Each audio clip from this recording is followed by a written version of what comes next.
Wait, I don't understand though. Like, if a drug is being produced and manufactured in America, why is it cheaper when European marketplaces buy that same drug? Why is it 10x in America? Please, Ben, explain this to me.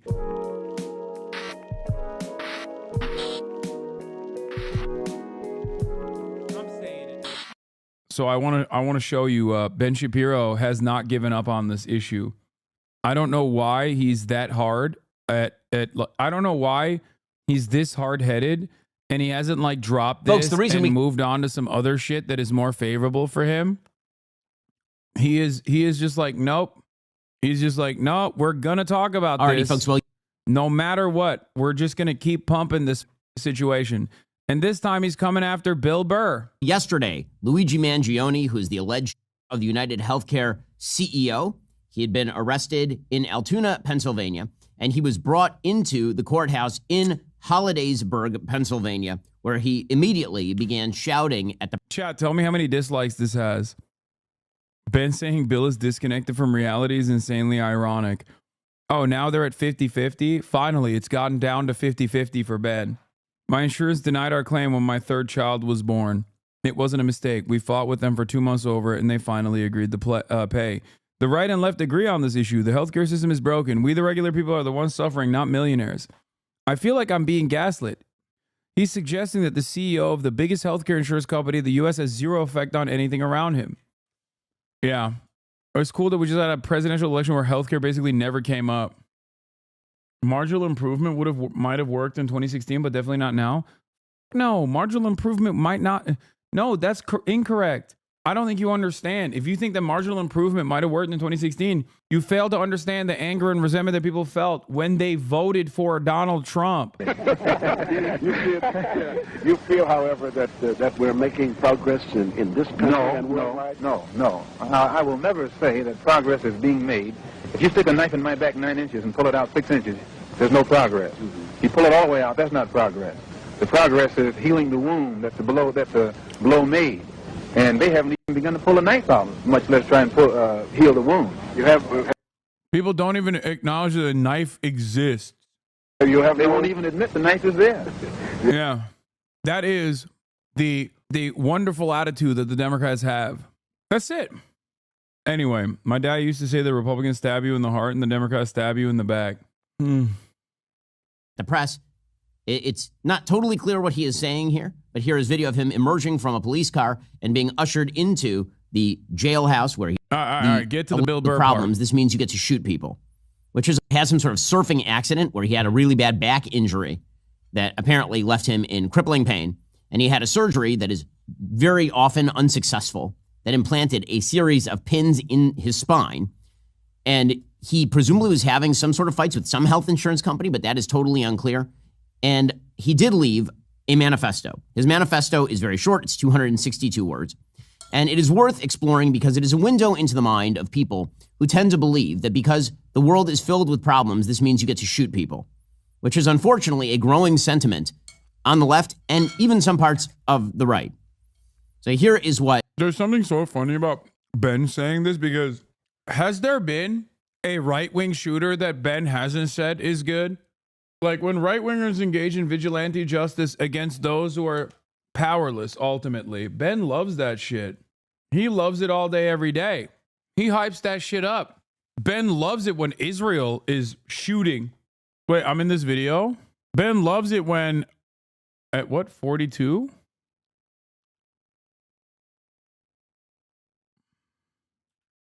Oh, nice. Oh, he's talking about my Lena Khan interview. Anyway, Ben loves it when Israel kills children, Israel shoots children, Israel snipes children. He loves that shit. Complex, but I do not have the space and frankly do not pretend to be the most qualified person to lay out the full argument. In other words, he didn't have a solution for any of the health insurance problems in the country. And those problems are quite real because the United States has a very heavily subsidized and regulated healthcare system. Insurance is not actually insurance. It's actually just health coverage. Insurance, as we mentioned yesterday on the show, would imply that you are making a bet with the insurance company that something bad might happen to you, and the insurance company is betting that it will not happen to you. That is obviously not how healthcare works in the United States, because no company in their right mind would bet that, for example, you won't need a checkup next week. Right? That would be a stupid bet. So this isn't insurance at all.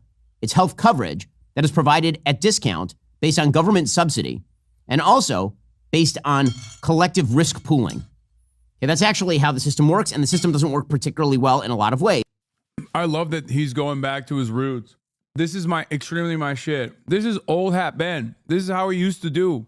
This is the commentary they used to get out of him for people who wanted to come across as like intelligent. He is going to try to explain away the concept of insurance in the United States of America and basically defend it on principle to say that like it must exist and it's good that it exists and that it's actually a lot better in America than the way that you think it is, to an audience who's like, what the are you talking about? You can't, this is literally Vibe Session 2.0. This is like when the Will Stancils of the world try to explain away to the average working class person who's like, dog, everything is so expensive. What the is going on? That it's just in your mind, actually. You don't understand. It's just in your mind. This also is identical to Destiny's argument from yesterday. Well, actually, the working poor deserve to starve. It works better than many of the other systems, including nationalized healthcare. But the point there is that the alleged shooter himself. Okay, where are the facts for that? You got any facts for that? It works better than other systems, including nationalized healthcare? Hasan eats poop. This is what I think of you. Nice, man. So what kind of facts is Ben representing for this? Does he have any facts at all? It works better than any other OECD nation? It doesn't.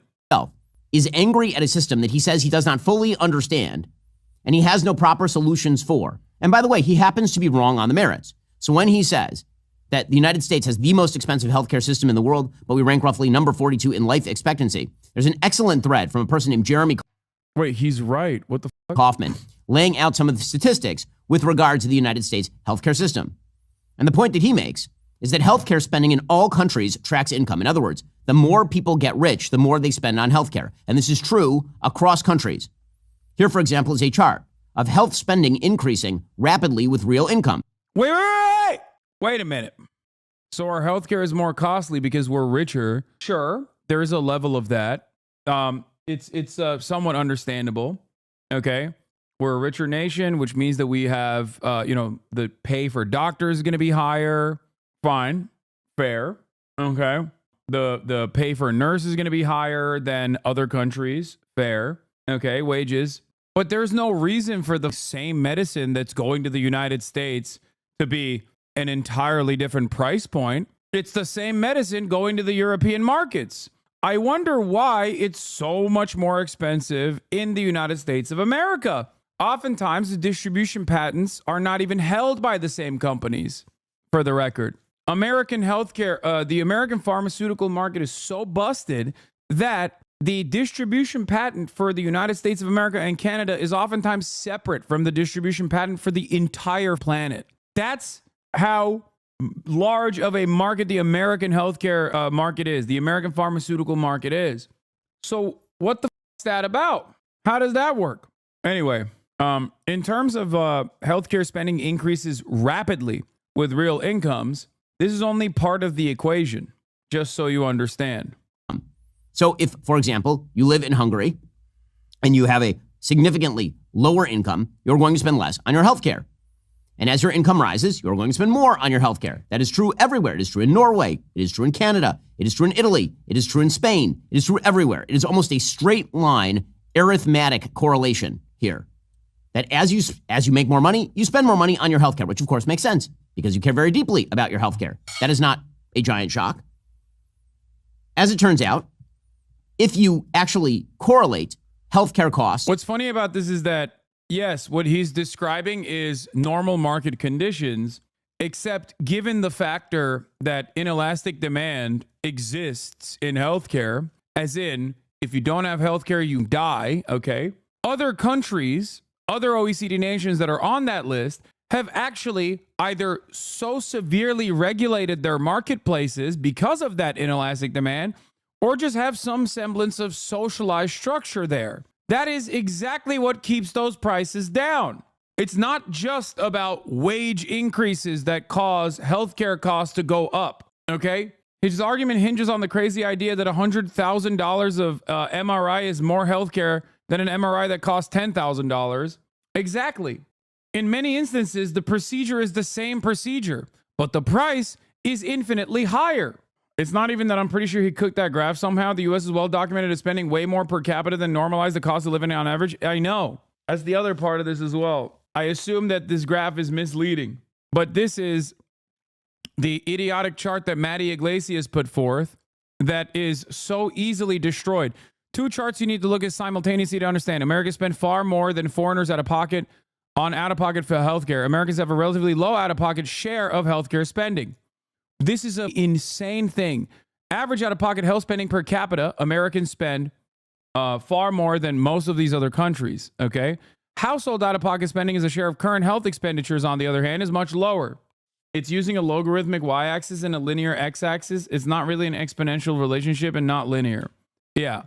The problem is, if an American goes to the doctor and gets billed $10,000 but has insurance that covers $6,000 of it, and a European goes to the doctor and gets billed $65 and doesn't have insurance, Matt Iglesias thinks that that American is getting a better deal. So why is it that Matt Iglesias thought that this would be a fantastic way to stop people from getting mad at their health care? Like how? Yeah. Getting $10,000 bill for the MRI econ, bro. You have simply consumed more MRI than any other nation. Yeah, this is the Jeremy Kauffman take that everyone is dunking on. The U.S. spends more money on healthcare because it consumes more. Or the richer the country is, the more healthcare it consumes. You don't understand, you fool, you idiot. The same procedure is simply you're doing more of it. It's the same procedure. You can literally track this against pharmaceutical costs. It's the same drug. It's literally the same drug. There is no reason. There's no reason for an American to pay more for the same drug. It's not a different drug. It's not a better drug. And if you actually look at the healthcare outcomes overall, because we're so bad, because our life expectancy is so much worse than other comparable OECD nations, we must be taking the worst drugs, I guess. Well, the reality is we're not taking the drugs at all. That is the problem. I think in the most conservative estimates, 20 to 30% of the overall untimely demise comes from, I think, a lack of health care. And that's the most conservative estimates, 30%. There's obviously plenty of other factors that play into our life expectancy being low. Some of the most immediate factors are mass availability of guns, another problem that we will never fix because gun violence is actually responsible for the death of many people before they die at the normal age that they would die. Our bad diets are some of the invisible factors at play here. Even non-walkable cities devoid of public transit factors into why American life expectancy is so low. There's also the opiate crisis. It's true. There are many factors that go into our life expectancy. All right.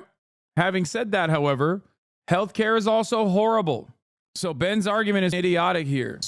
With income, what you see is that income rises, so does healthcare costs. Again, not a giant shock. In rich country, labor costs more. Inputs cost more. The real price of healthcare increases actually slower than incomes in cross-section. Wait, I don't understand though. Like if a drug is being produced and manufactured in America, why is it cheaper when European marketplaces buy that same drug? Why is it 10x in America? Please, Ben, explain this to me. I don't understand. Sectional analysis. So as income in the United States increases, so does healthcare price, but slower than income increases in the United States. Not only that, you can see in surgical prices that there is correlation between income and the price of surgery, for example. Because again, as people make more money, they also demand more money as the inputs on labor. If you are a surgeon in the United States and the average income is $80,000 a year, you're going to make more money than in a country where the average income is $40,000 a year. That is not a shock. Straight line correlation. Cesarean sections are more expensive in Norway, where the income is higher, than in Israel, where the Yeah, it's it's just that the doctor wages are too high. I mean, that's a part of it.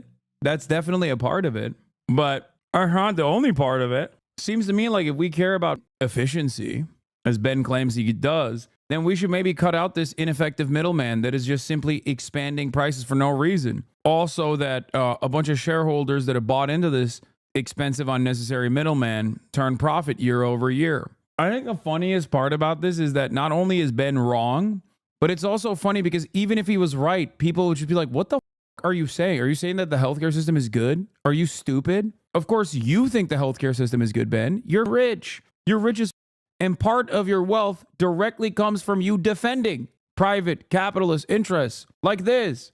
Income is lower. Appendectomies are more expensive in Australia, where the income is higher, than Korea, where the income is lower.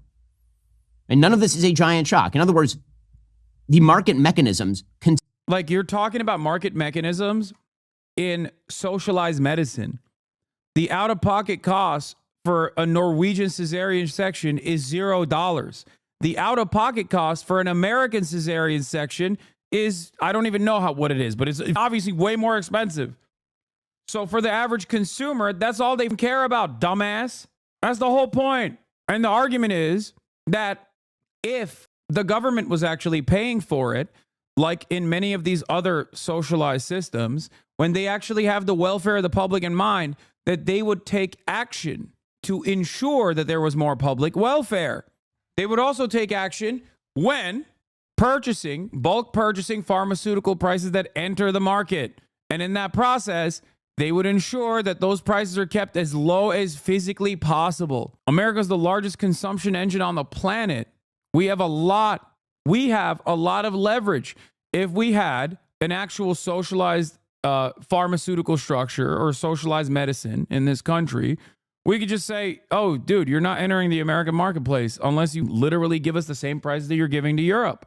It is ridiculous. But I've heard Ben advocate against that as well with silly ass notions like America subsidizes the rest of the planet's healthcare. It's bullshit, by the way. That's a lie. It's a straightforward lie. And the very fact that that's a American Enterprise Institute talking point that Ben regurgitates all the time is really stupid. In spite of Americans paying nearly double that of other countries, the system performed poorly on health equity, access to care, and outcomes. That's it. I love how there is now reference to how much higher insurance executive salaries are here compared to countries who, don't have insurance executives. Exactly. Less than 10% of health dollars go to physicians, 7.3% to be precise. The idea from Eric Levitz et al. That cutting healthcare costs must come from cutting physician salary and no place else is hilarious. I think many specialists earn too much, but let's be serious here, people. Yeah. Pull my logs. Currently, my family is fighting a draw legal battle about paying for my Alzheimer's-ridden grandfather at first. They wouldn't allow Medicaid to pay for him, and his girlfriend has been very annoying in this. But that is besides the point. I keep thinking over and over. Socialized medicine would have fixed this entire issue. It's been very stressful for our whole family, myself included. What is this? There's girly pop news. Please cover it. Has he covered the alien drones yet? Has he said if he would or wouldn't the aliens in the said drones yet? I feel like he hasn't taken the aliens seriously enough. They have drones and New Jersey in custody. They have drones and New Jersey in custody is hilarious, cutie. Respect. Excuse me. I would like to know what your take is on whether or not you would these drones, please. I would like to know if you would have sex with these drones or not. What time does the video game awards start, by the way, chat? In 20 minutes? Okay. Anyway. Continue to function in the sense that as people make more money and as they spend more money, the costs go up. Most importantly, the idea that profits are radically high in health services is not true. Profits in health services are actually lower than in many other areas of the American economy. Dude, I hate this shit. By the way, ambulatory healthcare services are higher than hospitals, nursing, and residential care facilities. But I hate this. I don't care. There should be no profits. That's it. What do you mean profits are not high enough? You die if you don't get it. It's so stupid. Oh man, I'm so sad how low the profits are for the healthcare industry. Okay, let the goddamn government handle it then, bitch. What the is this argument? What is this argument?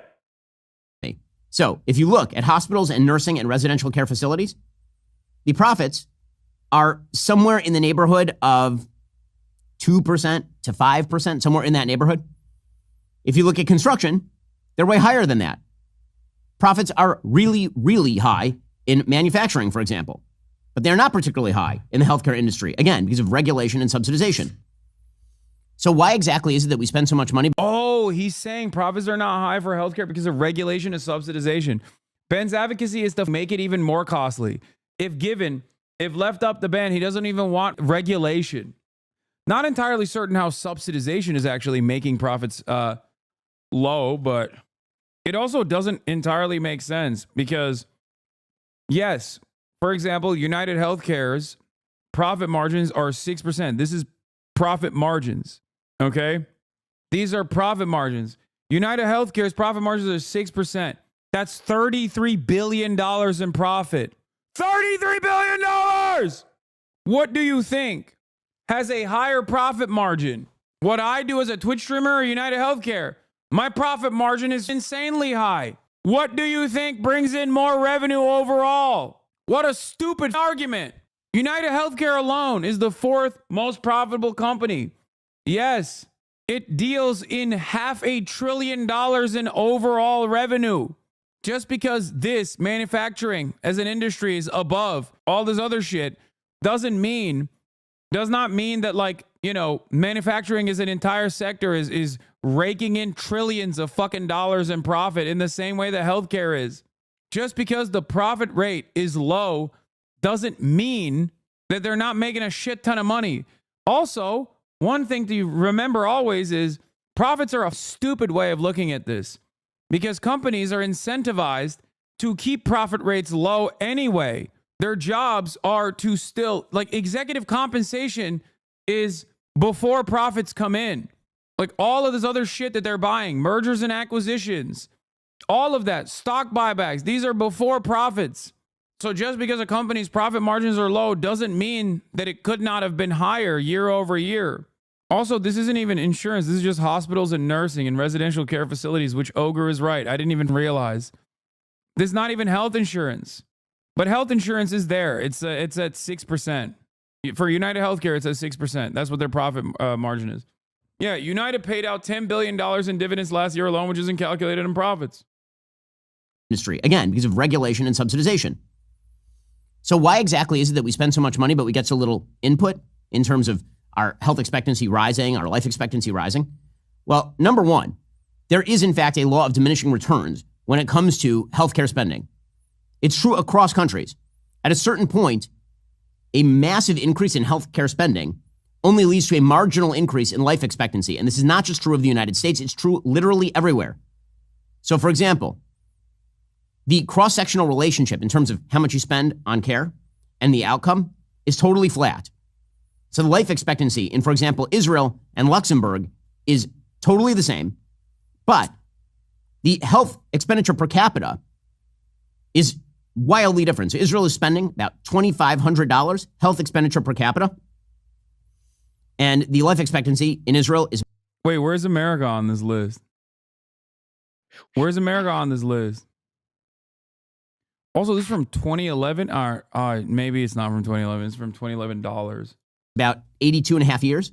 Same exact life expectancy in Luxembourg, except they're spending $6,500 per capita. Because it turns out, no matter what you do with medicine, you simply can't prolong life beyond a certain point on average. So what's the big problem in the United States? Oh, okay, great. Then we should pay less then. Don't you like efficiency? That's why we have the life expectancy and good health metric. Why does the United States have a lower life expectancy? Well, there are a bunch of reasons, but the biggest reasons are we do a lot of drugs, we're really fat, and we drive badly. Those would be the... No, it's car-dependent infrastructure. It is. Opiates are a problem for sure. Opiate deaths are that rob people of their lives, cause people to have their lives cut short. And yes, our bad food habits, our bad consumption habits also play a big role. It's not because we drive badly. It's because we don't have adequate public transit, dumbass. Something that you advocate against all day, every day. Americans have an incredibly car-reliant infrastructure. We don't have any public transit. We don't have walkable cities. And also, notice how Ben didn't mention another thing? Interpersonal violence. Why is that red one so large in comparison to all these other countries? It's because of gun violence! It's because of guns, Ben! It's because of guns. People are committing suicide with guns. People are dying in mass shootings. There's a lot of gun violence in this country. The big reasons. We lose in the United States about a year and a half. Americans also have an insane level of drinking and driving. No, dog. It's because there's no other transit. That's the whole point. That's what I mean. Car-reliant infrastructure understandably causes more vehicular manslaughter because when there's no alternative, when there's no car, when there's no bus you can take, when there's no train you can take, you drive. And when you drive and you spend more time driving, you have a higher likelihood of, getting in a car accident. You're just restating the point from another angle, dog. Oh my God. Ben's angle on this issue is busted. Okay? Ben's angle on this issue is completely broken. Yeah, we also have these like big ass militarized American vehicles that are more dangerous too, where you can't see children under the hood because it's so high. Ben looks at this graph and says, it's because Americans are making wrong choices. They're individually driving poorly, and they're individually choosing to be fat, and they're individually choosing to do drugs. That's the problem. Ben is looking at systemic failure and reducing it down to individual responsibility. This is an idiotic way to try and approach any problem whatsoever. Because how do you instill individual responsibility upon every single individual? You do it through regulation. You do it through laws. That's why we have seatbelt laws, for example. The notion that this is all caused by 300 million individuals individually choosing to be fat and driving poorly is idiotic. What is it? The Canadian mind is just simply better than the American mind? Is that what it is? Is it because people in Finland, people in Belgium simply are just like more brilliant than the average American, that they're making the right choices? No, it's because their society is structured with more competent governance that has people's welfare in mind. It's so stupid thinking the American skull is shaped differently, Ultimately, reducing everything down to the individual responsibility means that there is some sort of genetic predisposition that the American mind has, and it's not something you can solve through some kind of like regulation. It's stupid. In life expectancy on average, through drugs, car accidents, and violence, and we happen to be really fat. Okay, we have a huge diet metabolic problem in the United States. In fact, it has Surely it can be both. No, guys. I mean, I'm not even going to entertain that as a joke, okay? Yes, American culture is hyper-violent, hyper-individualistic, certainly.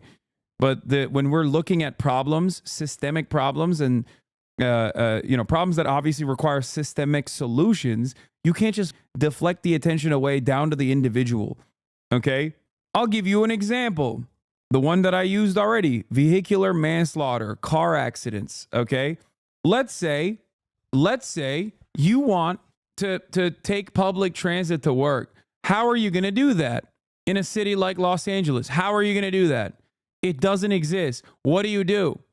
Let's say you want to walk somewhere. Well, the cities are not walkable because there's no public transit, so there's no need for sidewalks. There's no need for walkability. So what do? Do you walk on the side of the road? Okay, now you got killed by a guy. You're a part of the vehicular manslaughter statistic now. Good job. You cannot individually fix this problem if the systems are fundamentally broken. Okay? That's it. Almost a 6-year decrease in life expectancy in the United States thanks to diet and metabolic, because we're real fat in the United States. Okay, so none of this is to ignore the problems in the healthcare system. Like the idea, this is Ben just like shitting on Americans across the board. This is the most anti-American thing you can say, by the way. And it's kind of funny that like supposedly these patriotic dipshits get away with saying it all the time. That Americans are just like stupider, fatter, dumber than the average European. Is that what you're saying? Or are they just victims of circumstance? They exist in America. Like, I know I joke about Amerifats and AmeriKKK or whatever the fuck, but like ultimately I do recognize that most people cannot overcome the structures that bind them, okay? That's it. So Ben is just simply saying Americans are just too stupid. They just eat like shit. They're dumb. They're stupid. What a ridiculous statement. It is to point out that whenever anyone suggests that there are easy solutions and they are only barred by the evil of greedy health insurance companies, they are lying. It is not true. It is over. I mean, it would be an easy solution if people like you weren't so resistant to it and desperately trying to delude people into thinking that it's somehow their own fault, their own personal fault. Overtly false. Okay, that's true whether the shooter is saying it while murdering somebody, the alleged shooter is saying that while murdering somebody. It is also true whether you are a comedian or a political commentator. So this brings us to Bill Burr. So I have to say, Bill Burr is so Bill Burr, I used to really enjoy his work. I mean, on occasion, I still enjoy his work. He's a comedian, which means he's very hit or miss. His Red Rock special, for example, hilarious. I'm such a Bill Burr fan that I actually bought a ticket for me and my wife and two of our friends to go see Bill Burr at the Hard Rock Casino down here in Hollywood, Florida. And I have to say, it was one of the worst shows I ever saw in my life. He's woke. Let me guess. He's woke. Bill Burr has become woke. Folks, I used to be a fan of Bill Burr, but then I found out he got hit with a woke ray. Wokeism. Because he got up there, and Bill Burr has become woked. He has become woked, I assume, because his wife is very much on the left. Over time, I think he became embarrassed. Wait, his wife? What do you mean by that, Ben? What do you mean his wife? The lovely Nia? Let's look it up. Oh, that's what he means. Oh, so that's what Ben means when he says his wife. Okay. Weird, because they've been married since 2013, and I'm pretty sure the Red Rock special was way after that. It was only a couple years ago, as a matter of fact. So I don't know where the he's coming from. Huh. Interesting. That many people on the right thought he was very funny, and so he decided that he was going to start woking. Yeah, Bill Burr, picture of the infamous leftist Patrice O'Neill. There he is, woking Bill Burr. There he is, wokeifying Bill Burr. Bill, get away from this man. He's gonna woke you. You're gonna get woked out. It up. Well, Bill Burr is a disappointment, sort of like incognito mode on your computer, because they keep telling you that everything you do. Wait, did he just do a? Shut the up. He just said some heinous racist shit and then immediately sidestepped into an ExpressVPN ad. Are you joking? There ain't no way, dog. He was like, Bill Burr's got a black wife. Also, ExpressVPN. God damn. Pretty much all of us, that would be taxes. The October 15th deadline, it's passed. Are you prepared for what could come? Now he's with a parent and a lot of Hispanics and black people who live down here. He ended up totally disconnected from the audience. Early news. Wait, what? A lot of gay people who like gay racists. Because his jokes were basically about how Floridians were a bunch of anti-gay racists. And Floridians were like, that's not true. There are a lot of gay people who live down here and a lot of Hispanics and black people who live down here. And in fact, the room is filled with Jews. Right? And so he actually got so frustrated, he ended up cutting his show early and walking off the stage. And the reason was he was totally disconnected from the audience. Well, that disconnect has continued. You'll remember that he appeared on Bill Maher's show where he declared solidarity with the pro-Hamas students on campus. Bro, these are broadly popular positions, man. You can't just you can't just wish cast a different interpretation of all the things that people are looking at and going like, no, this is actually kind of up. It's so funny. He's like, no, you don't understand. Everybody loves Israel. Everybody in America loves Israel. And you should kill people who protest against them. Yeah, Bill Burr also didn't declare solidarity. He literally says students have been historically right, so these guys are probably right too. It's so funny. Ben's entire shtick is just like being an annoying loser who tries to tell you in many different words, in the nerdiest aesthetic possible, that like things will never be better. And you should stop focusing on trying to change the system and get mad at random gay people instead. And like, sure, there's a faucet of that kind of commentary out there. And And I'm sure, it's done him favors so far. But, turning around and shitting on Bill Burr, especially in this moment where he's like, obviously talking about why people feel resentful towards healthcare CEOs and whatnot, because, they're murderers themselves. It's like the mob. It's correct. Perhaps that's the reason why he didn't play Bill Burr's clip. Campus.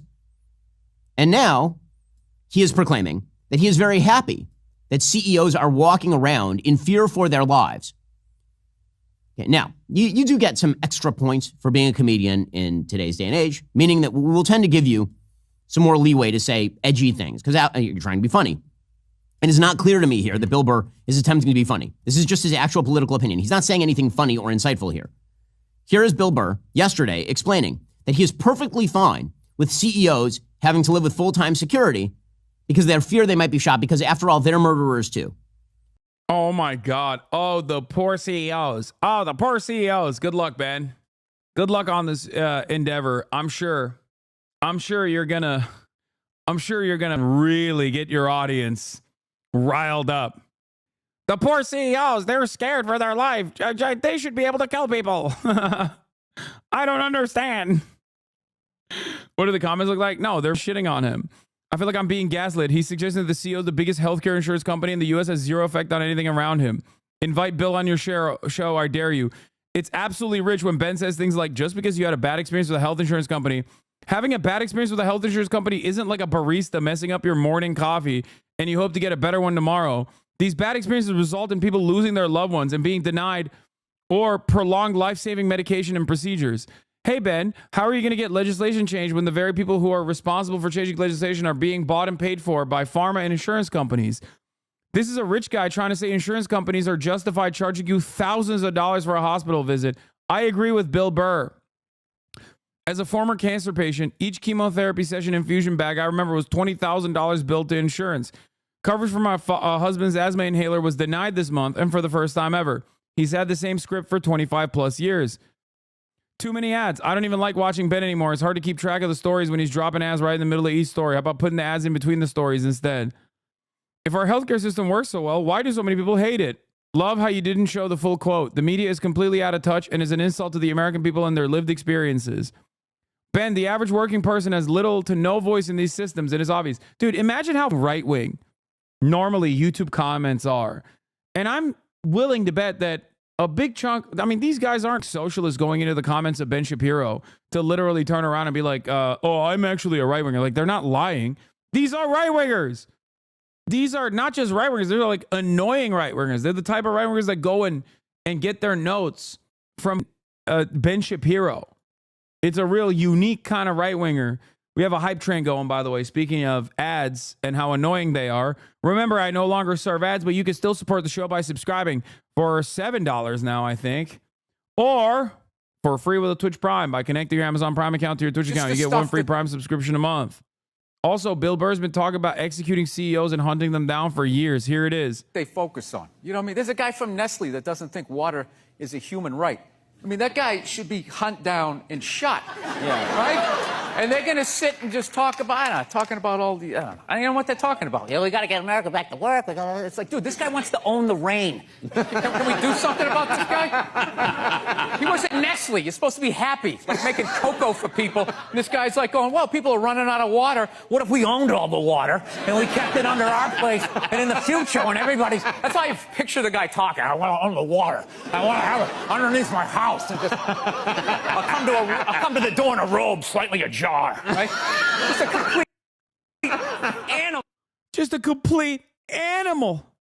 Yeah, Mr. Woke, dude. Yeah, it's Bill Burr that's woke.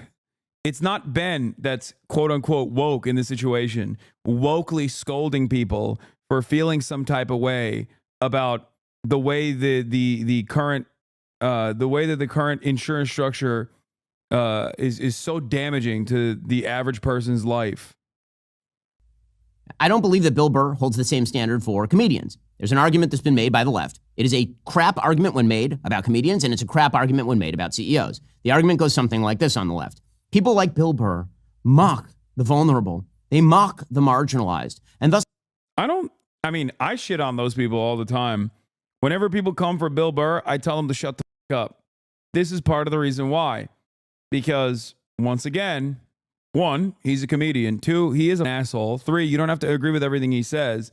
But most people don't actually get up in their feelings about Bill Burr, which is ironic because you're getting in your feelings about Bill Burr right now. You're woke. You're SJW, Ben. Radlibs get mad about Bill Burr. Who gives a f***? It's just noise.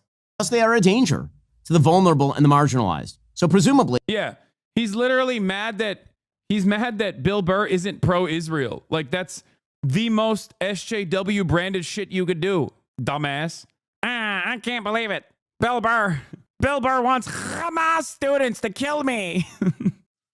Bill Burr is in support of student protesters that said what Israel is doing is wrong. How could you hurt Israel's feelings? Bill Burr, how could you hurt the CEO's feelings? What a bitch. Yeah. When you're a right-winger, it's awesome because you literally, your priorities are completely busted. It's just out of whack. Where you're like, no, it's not the underserved poor, okay, yearning for freedom.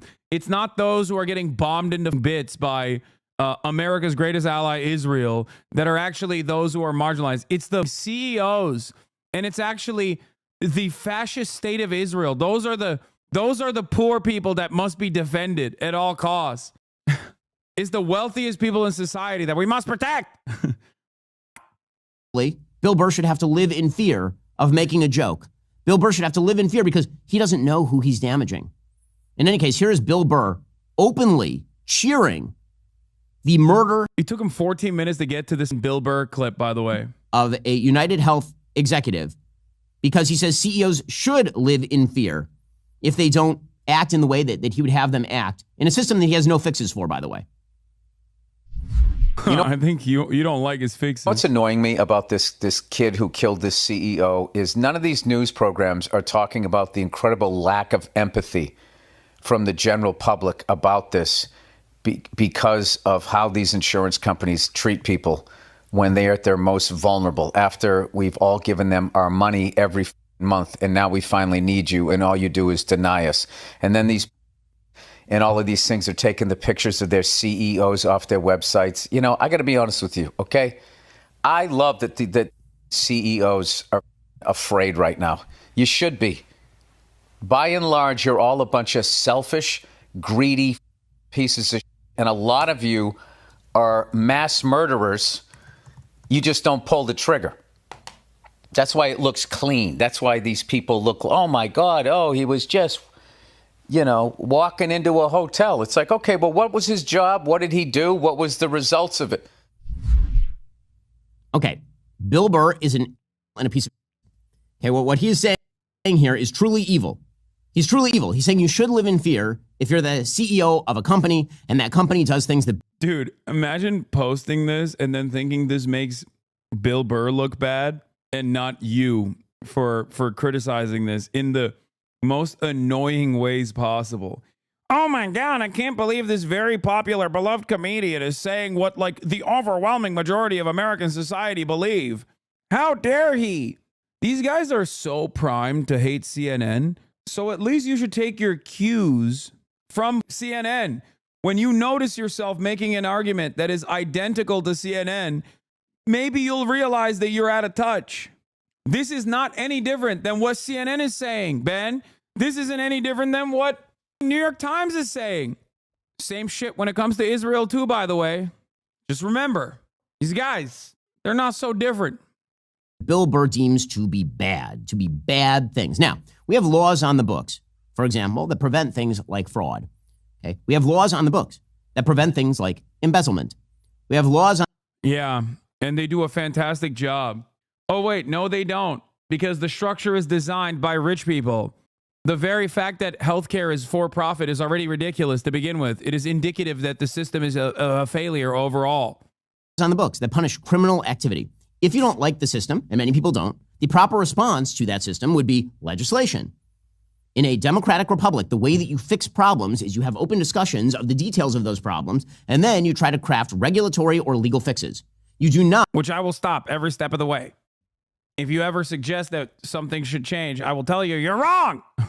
Not say that it is a good thing that CEOs should live in fear of their. Yeah, everyone complaining about the shooting is top 3% of wealth in America. Straight up. Or a loyal servant of the interests of the top 1%. Their lives because Bill Burr deems them morally inferior. Bill Burr doing his blue-collar class routine act is a bunch of horse. Bill Burr is worth $14 million, and he makes his money making crap movies for Netflix at this point. You're richer than Bill Burr. Yeah, he's a rich guy who gets it. You're an even richer guy who doesn't. What's the argument?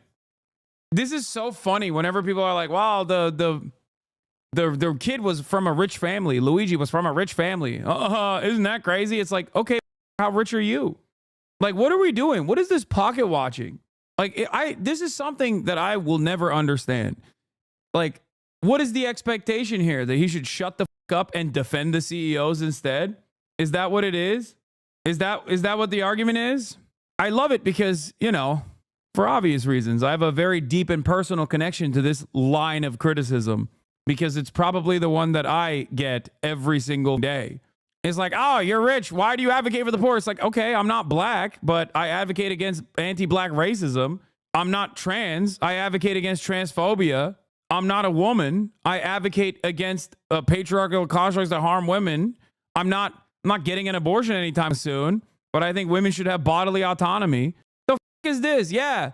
What is why do you bring this up? Why do you bring this up? Is it the expectation? Is it your expectation that I stay in line? Is it your expectation that Bill Burr know his place and defend the interests of the wealthy then? It's so stupid. It's just a thing that literally hangs right there. There's no purpose for this statement. None whatsoever. It only makes sense. It only makes sense if you're wealthy and you're advocating for the interests of wealthy. In that sense, it does make sense. Okay? In that avenue, it makes sense. Like Ben Shapiro, who is even wealthier than both myself and Bill Burr combined times 10. And of course, as a very rich guy, he's advocating for the interests of the wealthy. As a CEO, he's advocating for other CEOs. But it doesn't make sense to bring this up about Bill Burr. Unless you're trying to say you're out of touch with the interests of the average person. Again, this basic idea, if we're going to have a functioning country, you can't justify the murder of people who run their businesses legally in ways with which you disagree. It is one thing to disagree with them. You can call them whatever you want. When you start justifying them living in fear or suggesting maybe they should be murdered, I'm just wondering what the limiting principle here is. I'm wondering what it is. The alleged shooter in this case was echoing Ted Kaczynski, the Unabomber. The Unabomber suggested that if you were, for example, an oil executive, maybe you should be murdered. Because after all, there were externalities to the oil industry. Why not the banking industry? Why not? Maybe Bill Burr doesn't like the banks after all. Ben, if I were you, I wouldn't be making this argument, big dog. I'm just being real. I'm keeping it $1.50. Because shit like this is not going to be read in the way that you want it to. You know? When you say stuff like that, not recognizing that the appetite that broader American society at this point has, because they're just holding on by a thread, you know? Especially when previous members of your community have gone out and done hate crimes and shit. So there's at least a couple incidents that have already occurred. You've already agitated enough mass shootings. You don't want to say stuff like, you should probably be a little bit more careful and considerate about the way you talk about these things. I myself am going to go out on a limb here, and I'm going to say I do not condone what Ben Shapiro is saying. I condemn it. That bank denied grandma her loan. So maybe Jamie Dimon should be tracked down and murdered. This kind of stuff is full stop evil. It is evil. I don't care what complaints you have with the health insurance company. The notion. I can't believe Ben really just, wait, I got to run it back. Well, that was crazy. You can't justify the murder of people who run their businesses legally in waving in fear or suggesting maybe they should be murdered. I'm just wondering what the limiting principle here is. I'm wondering what it is. The alleged shooter in this case was echoing Ted Kaczynski, the Unabomber. The Unabomber suggested that if you were, for example, an oil executive, maybe you should be murdered. Because after all, there were externalities to the oil industry. Why not the banking industry? Why not? Maybe Bill Burr doesn't like the banks. After all, that bank denied grandma her loan. So maybe Jamie Dimon should be tracked down and murdered. This kind of stuff. No, Ben, no, Ben, stop. Ben! Ben! Ben! Stop! That's crazy, man. Of all violence. Unfortunately, it's not just Bill Burr. It is so many members of the elite of our society. The people who are fine living with private security. Bro, you're elite. You're elite. You're elite. Shut the fuck up. They make millions of dollars saying things on TV. It's not just Bill Burr here. Okay, it is also Jimmy Kimmel. So Jimmy Kimmel last night decided that he would do an entire segment celebrating the good looks of. Oh, it's so lame. This is exactly the type of shit that these guys normally grab onto and rail against all the time. All the goddamn time, dude. Bruh, just I should go and murder the banker who made my grandma homeless. Who's this left-wing extremist you're watching? I need you guys to understand, I'm watching this specifically because I'm condemning it. I am not condoning Ben Shapiro's statements about how Jamie Dimon deserves to be hunted down and murdered, okay? I am condemning it. Condemn. Okay? I do not condone. This man is a left-wing loony. Cenk would call him the extreme left or max left or something along those lines, okay? Shame on you, Ben. I disavow. I disagree. It's really f***ed up that he came out with this, especially at such a politically divisive time. You know? Really f***ed up. Also, here's right-wingers. Here's right-wingers celebrating vigilante justice when it's their guy doing it. Loud for Kyle Rittenhouse. Murder, assassination, vigilantism. It's wrong, it's evil, it's despicable. There's no hero. Cheering for the murder of an unarmed man is beyond sick. For anyone that sympathizes and empathizes with a murderer, that is completely upside down in our American society. There are people that need to reevaluate their inner soul and their moral compass. Yeah. There is nothing acceptable to me about that. Wackos are treating suspected killer as a folk hero. Actual praise for the murder itself. To sympathize with them, it's just disgusting. You know, they have a Bonnie and Clyde syndrome in the DSM-V4 in psychiatric treatment, and that's when some people are enamored by criminals. You don't have the right to go out and kill somebody and take, vigilante justice into your hands. So I think it's really disturbing to people across the country as they tune in and hear, people excited and saying there's joy from this. I think it's really concerning.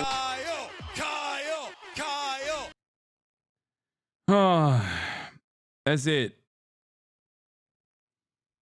If you go to a Black Lives Matter rally with the hopes that you can get illegal killed, that's perfectly fine, baby. That's perfectly fine. That shit's A-okay. You know who else has demonstrated this inconsistency, by the way? Destiny. Which is why I always laugh when he's like trying to present himself as a liberal Democrat. I know the Game Awards are in 5 minutes. I'm gonna watch it. Also, the New York Times instructed staff to avoid publishing photos of Luigi Mangioni's face. Internal company messages leaked to me reveal. And it turns out it was because they thought it was unhelpful and unproductive. If you visit the New York Times front page story today of the shooter, it features Mangioni's back as he was being marched to his arraignment. Another Times story today on Mangioni's notebook features a photo of a generic police tape barricade. The media paternalism at his worst. The idea that seeing the shooter's face too much or reading this 262-word statement will necessarily inspire copycat assassinations and therefore should be withheld from the public.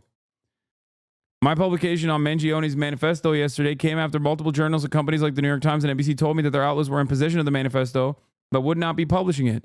These outlets were perfectly happy to quote selectively from the document, as CNN did, insisting that the contents merely showed how unwell the shooter was.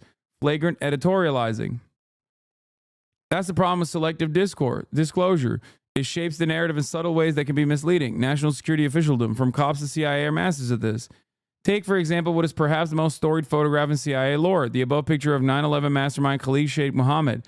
The photo depicts him as disheveled and disoriented, having been taken the morning he was rousted out of his bed in the middle of the night in Pakistan in 2003. Overweight and donning a ratty undershirt, the deer in headlights picture delighted CIA public affairs, who decided to circulate it widely to undermine the image of al-Qaeda's omnipotence, thereby proving that the spy agency could dispense justice. Now the New York Times is putting its own thumb on the information scale, having appointed itself an enforcer of public safety. The news value and public service of showing his face is declining, Times photo editor Clinton Cargill wrote yesterday morning. I think we will still not pub the whole thing, editor Andrea Canapil added, so as to not provide bullhorn. What is this? Oh, Hideo Kojima's here. My goat is here. He's in a 10-mile radius of me. Reddit is also blocking the manifesto, as though some of these like incredibly basic things that were mentioned in the manifesto are truths that are far too scary for the average person to recognize, when in fact, the average person didn't need to read the manifesto or even hear about the background of the shooter to immediately understand. We didn't even know who the shooter was. It literally took 3 seconds. As soon as people understood who the victim was in this situation, they were like, oh, I know exactly what happened. One must ask the question, why?